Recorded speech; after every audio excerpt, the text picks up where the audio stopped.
Ipaprank. Ipaprank ko natin si Tita Ami. Kunwari bakla ako. Ay!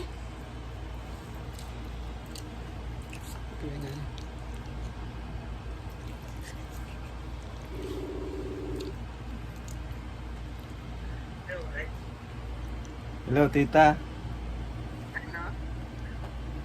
Ano po kasi, Tita? Parang iba na po kasi yung naramdaman ko ngayon. Ano? Secret lang, Tita. Anong nararamdaman? Sa'yo ko lang po ito unang sasabihin. Kasi baka mapagalitan ako nila mama. Bakit? Hindi ko na po kasi kayang itago. Ano bang iyong ano? Alam mo na yun, Tita. Ikaw ang nawalan? Nawalan ng ano? Opo, Tita. Parang iba na kasi ang ano ko. Nalilito yung puso ko.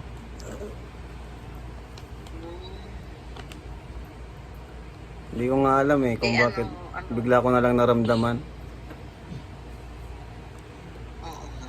Ano ba kasi puro mga ano yung kasama ko. Musta, Tita? Nahiya ako sa'yo. Hindi, okay lang naman yun. Ganun talaga. Kasi, yun din ang sinabi sa akin na ni Jake. Nino?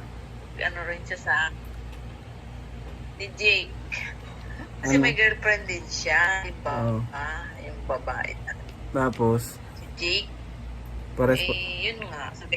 Sabi niya, kaysa naman niya, tita, patagalin ko pa. Mas lalong, mas mahirap. Ang ginawa niya, nagsabi siya dun sa magulang ng babae. Nagtapa talaga siya. Kinausap niya na. Ako kasi, Tita, ibang ano ko. Ganun. Ibang case ko eh. Parang ano ata ako, Tita, bay ata ako. Ay, ganun. Opo. Talaga? Ah, Ano yun, sa...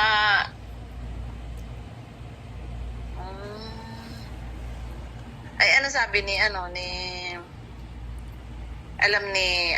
Yel.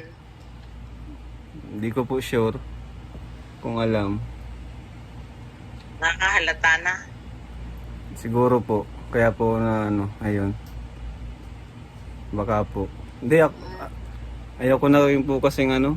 Hindi ko na po kaya.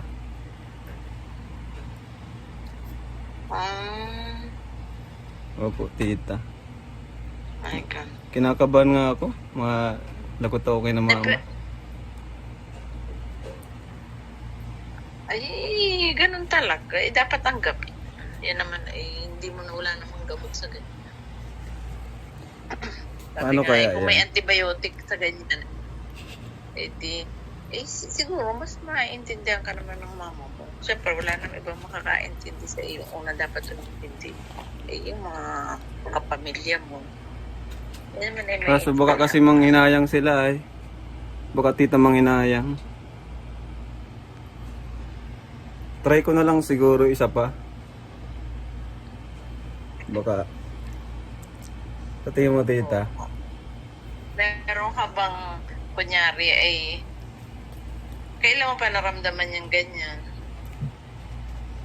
Simula po nung nagbablog. Siguro dahil sa mga kasama ko. Wala ka namang nagustuhan doon sa mga kasama mo. Meron nga po. Meron. Si Jason? Alam ni Jason. Joke. Hindi na yata si Jason. Si Jason ba? Ayoko pong sabihin, Tita, nahiya ako. Hindi. Okay lang yan. Nahiya po ako, Tita. Yan. Hindi. Ba't ka naman may hiya? Yan naman ay tanggap na ng lipunan. Hmm? Yan na may tanggap na ng lipunan. Ah. Kaso baka ano po yung mga followers ko, mga subscribers ko. Baka mawala. Huwag mo na lang ano yun. Oo nga, may mga siyempre mga react saka may iskandalo. Huwag na lang, di ko na lang muna. Huwag mo na lang ano yun. Hayaan mo na. Huwag mo na lang. Okay. Salamat tita at ano, na pinakinggan niyo po yung ano ko. Salamat po, pinakinggan niyo tita. Salamat tita at Okay pinakinggan. lang, basta ako nakikinig. Salamat tita at pinakinggan mo yung prank ko. Prank lang tita, prank. Baka nakatulog ka.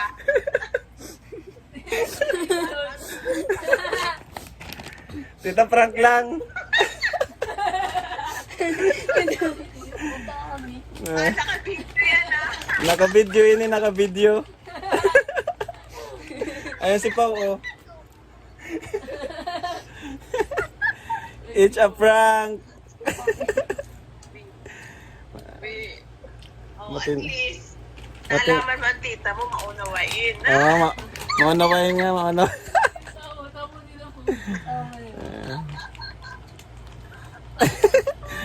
Pero masama na ang aking, ang bigat na ng aking dibdib. Mabigat na. Bakit mabigat? Siyempre, abi ko may lahi bang ganun. Wala naman yan. Ayan po si Tita Ami, oh. Ayan siya, kapatid ni Mama. Oh. Parang sasabog na ang dibdib ko. Wala, diba? May lahi ko kami ganun. Dapat may umano, may sumingit. Aray ko. Sige Tita, it's a prank. Naka-video. Loko ka, Randy, ah. Nakakalag talaga yan. Ah. Matindi ang mga advice mo Tita. Ano ka lang, kalma ka lang. Oo nga. Sige Tita. Bye-bye. Salamat. Buti na lang, prank. Ay, ako. Buti na lang, prank. Kinakabahan nga rin ako. Nanginginig ako. Buti na lang, prank. Ah. Ay, sige Tita. Bye-bye.